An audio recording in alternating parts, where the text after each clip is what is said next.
అవకాశవాది. అనగనగా రామాపురం అనే అందమైన గ్రామంలో శేషాచలం అనే వ్యక్తి తన భార్య ప్రభావతితో కలిసి నివసిస్తూ ఉంటాడు. శేషాచలం ఊర్లో ఉంటున్న అందరితో చాలా స్నేహంగా ఉంటాడు. అలానే ప్రతిరోజు ఉదయాన్నే లేచి ఊర్లో తిరుగుతున్నప్పుడు తనకు దారిలో కనపడేవారిని పలకరిస్తూ వెళ్తాడు.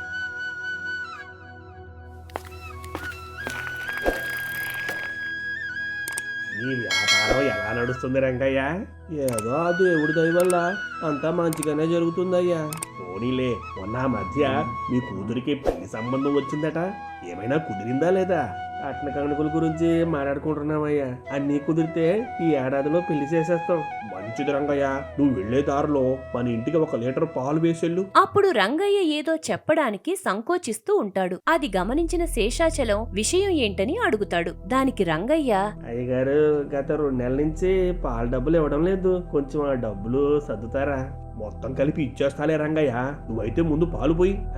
సరే అయ్యా అని రంగయ్య అక్కడి నుండి బయలుదేరతాడు. నిజానికి శేషాచలం అందరితో మంచిగా ఉంటూ తన అవసరాలను తీర్చుకునే ఒక అవకాశవాది. అలా శేషాచలం కాసేపు ఊరు మొత్తం తిరిగిన తర్వాత న్యూస్ పేపర్ పట్టుకుని ఇంటికి వస్తాడు. ఓయ్ ప్రభావతి, కొంచెం టీ పట్టుకురా. కష్టపడి పని చేయడు గాని టైం కన్ని దగ్గరకొచ్చేయాలి అని ప్రభావతి తన భర్త మీద విసుక్కుంటూ టీ పెడుతుంది. ఆ తర్వాత టీ గ్లాస్ పట్టుకుని హాల్లో కూర్చున్న తన భర్త తెచ్చి ఇస్తుంది. అప్పుడు శేషాచలం టీ తాగుతూ మూతి ముడుచుకొని ఉన్న తన భార్య వైపు చూస్తాడు. ఏమైంది అలా ఉన్నావ్? మీ గురించి ఆలోచిస్తున్నాను. రోజు రోజుకి మీ ప్రవర్తన చూస్తుంటే నాకు పిచ్చెక్కుతుందండి. అంతలా నేనేం చేశాను? ఊర్లో అందరితో మంచితనం నటిస్తూ మీ పూట గడుపుకుంటున్నారు కదా. ఏదో రోజు అందరికీ మీ అసలు రూపం తెలిసినప్పుడు ఎవ్వరూ మీ పక్కన ఉండరు. ఈ రోజుల్లో ఇలా ఉంటేనే బ్రతకగలం ప్రభావతి. జనాలకు 4 మంచి మాటలు చెప్పడం, అందిన కాడకు దోచుకోవడం, ఇదేనా పద్ధతి? ఇలాంటి ఆలోచన విధానాలు ఉన్నాయి కాబట్టే ఆ దేవుడు మనకి పిల్లలు లేకుండా చేశాడు అని ప్రభావతి బాధగా అక్కడి నుండి వెళ్లిపోతుంది. కాని శేషాచలం మాత్రం అదేం పట్టనట్టు ఉంటాడు. అలా రోజులు గడుస్తూ ఉండగా ఒక రోజు శేషాచలం ఊర్లో రచ్చబండ చెట్టు దగ్గర కూర్చుని నారాయణ అనే వ్యక్తితో మాట్లాడుతుంటాడు. ఏం నారాయణ, పట్నంలో బాగా డబ్బులు సంపాదించినట్టున్నా? ఏదో కొంచెం కూడబెట్టుకున్నాలే. మరి ఉన్న పలంగా పట్నం నుండి ఎందుకు వచ్చేసావు నారాయణ? ఇక్కడ ఏదైనా వ్యాపారం చేసుకుందాం అనుకుంటున్నాను శేషాచలం. ఆ మాట వినగానే శేషాచలం బుర్రలో ఆలోచనలు మొదలవుతాయి. నువ్వు వింటానంటే నా దగ్గర ఒక అద్భుతమైన ఆలోచన ఉంది. ఏంటో చెప్పు శేషాచలం. నాకు తెలిసిన ఒక ఖాళీ స్థలం ఉంది నారాయణ. అక్కడ గాని చెరువు తవ్వి చేపలు పెంచితే ఏడాది తిరిగే లోపు నీ జాతకం మారిపోతుంది అని శేషాచలం ఏవో మాయ మాటలు చెబుతాడు. ఆ మాటలు నిజం అనుకుని నారాయణ సంతోషపడుతూ, అంటే ఆ భూమి బేరం మాట్లాడు శేషాచలం. ఊర్లో చేపల చెరువు అంటే బాగానే ఉంటుంది. నువ్వు చెప్పినట్టే చేద్దాం గాని ముందైతే ఒక 10,000 రూపాయలు సిద్ధం చేసుకో. ఆ తర్వాత మిగిలిన విషయాలు మాట్లాడుకుందాం. ప్రస్తుతం నా దగ్గర అయితే 5,000 రూపాయలు ఉన్నాయి శేషాచలం అని నారాయణ తన జేబులో నుండి డబ్బులు తీస్తాడు. అప్పుడు శేషాచలం వెంటనే ఆ డబ్బులు నారాయణ వద్ద నుండి తీసుకుంటాడు. సర్లే, ఈ డబ్బులు నా దగ్గర ఉంచు.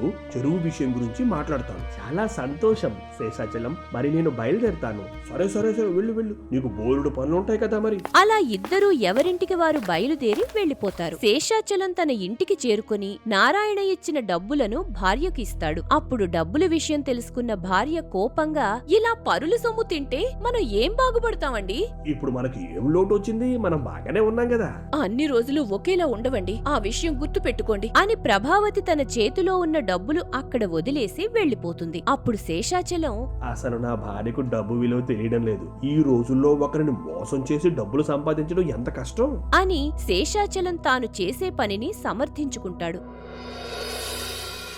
అదే విధంగా శేషాచలం నారాయణ కంటపడకుండా తిరుగుతుండేవాడు. అలానే నారాయణ ఇంటికి వెళ్లి అడుగుదామని వచ్చినా కూడా ఎటువంటి ఉపయోగం ఉండేది కాదు. దాంతో నారాయణ డబ్బులు పోయాయని ఊరుకుంటాడు. ఒకరోజు రంగయ్య ఎప్పటిలా పాలు పోయటానికి శేషాచలం ఇంటికి వస్తాడు. ఎలా ఉన్నావు రంగయ్య? అయ్యగారు, ఈ నెలైనా పాలు డబ్బులు ఇస్తారా? అమ్మో, డబ్బులు అడుగుతున్నాడే, వీడిని ఎలా వదిలించుకోవాలి? అయ్యగారు మిమ్మల్నే. చూడు రంగయ్య, ఈ మధ్య నువ్వు వేసే పాలు చిక్కగా ఉండడం లేదు. అలా జరిగే అవకాశం లేదయ్యా. నేను ఎప్పుడు మంచిగానే పాలు పోతాను. 1 రూపాయి కూడా నాకు లాభం రాకపోయినా పర్లేదు, కానీ మోసం చేయనయ్య గారు. అంటే నా మాటలన్నీ అబద్ధాలా? అని శేషాచలం అదే వంకతో గొడవ పెట్టుకోవడం మొదలు పెడతాడు. అలానే రూపాయి కూడా ఇవ్వనని ఖరాఖండిగా చెప్పేస్తాడు. దాంతో రంగయ్య బాధగా అక్కడి నుండి వెళ్లిపోతాడు. అయితే డబ్బులు ఖర్చు అవ్వలేదని శేషాచలం భావిస్తాడు. ఈ విధంగా శేషాచలం ఊర్లో ఉంటున్న అందరి దగ్గర నుండి డబ్బులు తీసుకోవడం లేదా తన అవసరం తీరగానే గొడవ పెట్టుకుని దూరం పెట్టడం చేస్తుంటాడు. ఒకరోజు శేషాచలం బాధితులు ఒక దగ్గర సమావేశమై మాట్లాడుకుంటారు. ఆ శేషాచలం అందరినీ మోసం చేస్తూ అవకాశవాదిగా బతుకుతున్నాడు. అవునండి, నేను ఊరికే పాలు పోసిన రోజులు నవ్వుతూ మాట్లాడేవాడు.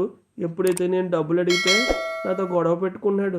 ఒకసారి అందరం ఇంటికి వెళ్లి నిలదీసి అడుగుదాం పదండి. అలా అందరూ కలిసి శేషాచలం ఇంటికి బయలుదేరతారు. మరోవైపు శేషాచలం తన భార్యతో కలిసి గుడికి వెళ్తూ ఉంటాడు. సరిగ్గా వారంతా గుడి బయట ఎదురు పడతారు. అప్పుడు ఏం చేయాలో అర్థం కాని శేషాచలం నిలబడి ఉండిపోతాడు. ఆ సమయంలో అందరూ తనని మాటలు అంటుంటే చుట్టుపక్కల ఉన్నవారు వింటూ ఉంటారు. అసలు నువ్వేం పెద్ద మనిషివయ్యా, కొంచెమైనా సిగ్గుండాలి. మాటలు జాగ్రత్తగా రానివ్వు నారాయణ. ఇంకా మీ మీద చేసుకోలేదు, అందుకు సంతోషించండి. ఇలాంటి వాడి మీద చెయ్యి చేసుకుంటే మనకే దరిద్రం అంటుకుంటుంది అని నలుగురు నాలుగు మాటలని అవమానించి వెళ్లిపోతారు. ఆ తరువాత శేషాచలం ఏమీ జరగనట్టు మాట్లాడుతూ, పద గుళ్ళోకి పోదాం. అసలు మీకు కొంచెమైనా బాధగా లేదా? నాకేం బాధ లేదు, ఈ రోజుతో వాళ్ళ పీడ వదిలిపోయిందంతే. మిమ్మల్ని చూస్తుంటే భయం వేస్తోందండి. నేను మీతో కలిసి ఉండలేను అని ప్రభావతి తన భర్త ప్రవర్తన మారకపోవడంతో ఇల్లు వదిలి వెళ్లిపోతుంది. అయితే తనకంటూ ఎవరూ లేకపోయినా శేషాచలం ఎటువంటి దిగులు లేనట్టు ఉంటాడు. నేను ఒంటరిగానే హాయిగా ఉంటాను. ఈ లోకంలో మనుషులతో నాకు పనే లేదు. మరోవైపు ఊర్లో ఆ నోటా ఈ నోటా పాకి శేషాచలం గురించి తెలుస్తుంది. ఇన్ని రోజులు తమతో మంచిగా ఉన్నదంతా నటన అని తెలిసి ప్రజలు ఆశ్చర్యపోతారు. ఆ శేషాచలం తక్కువడు కాదక్కా, అసలు ఏమాత్రం నమ్మటానికి ఇల్లేదాన్ని. నిజమే చెల్లి, అందర్నీ మోసం చేస్తూ బ్రతకడం కూడా ఒక బ్రతికేనా?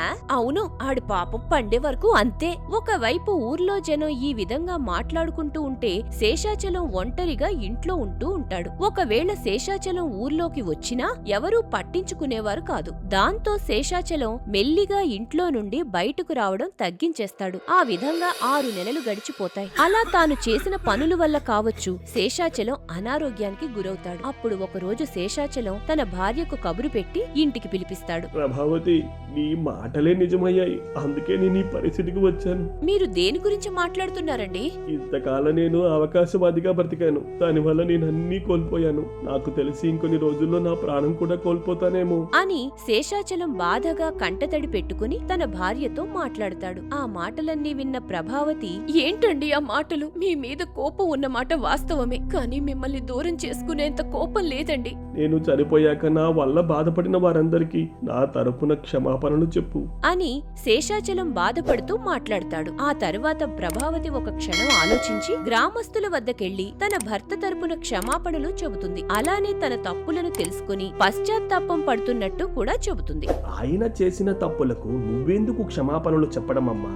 ప్రస్తుతం ఆయన పరిస్థితి ఏమాత్రం బాలేదండి. కనీసం పట్టించుకునేవారు లేరని ఎంతగానో బాధపడుతున్నారు అని తన భర్త పరిస్థితి గురించి చెప్పినప్పుడు కొంతమంది గ్రామస్తులు శేషాచలం ఇంటి వద్దకు వెళ్తారు. ఆ సమయంలో శేషాచలం మంచం మీద ఉండడం చూసి వారిలో ఉన్న మానవత్వం బయటపడుతుంది. అప్పుడు మంచం మీద ఉన్న శేషాచలం తన కోసం వచ్చిన వారిని చూసి కంటతడి పెట్టుకుంటాడు. ఎందుకలా చిన్న పిల్లవాడిలా ఏడుస్తున్నావు? నేనేం ఇచ్చిన డబ్బులు వెనక్కి తిరిగి అడగడం లేదు.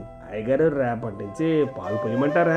జీవితంలో నిజాయితీగా బ్రతకడం చాలా అవసరం. నిజానికి గ్రామస్తులు శేషాచలం చేసిన తప్పులను క్షమించి తామే స్వయంగా హాస్పిటల్ వద్దకు తీసుకుని వెళ్లి వైద్యం చేయిస్తారు. ఆ తరువాత కొన్ని వారాలకు శేషాచలం మెల్లిగా కోలుకుని తిరిగి మళ్లీ ఇంటికి వస్తాడు. ఆ రోజు నుండి శేషాచలం ఇతరులను మోసం చేయడం మానేసి వారితో నిజాయితీగా ఉండటం మొదలు పెడతాడు. అలానే గ్రామస్తులు కూడా అతనితో ఏ భేదాభిప్రాయాలు లేకుండా ఉంటారు.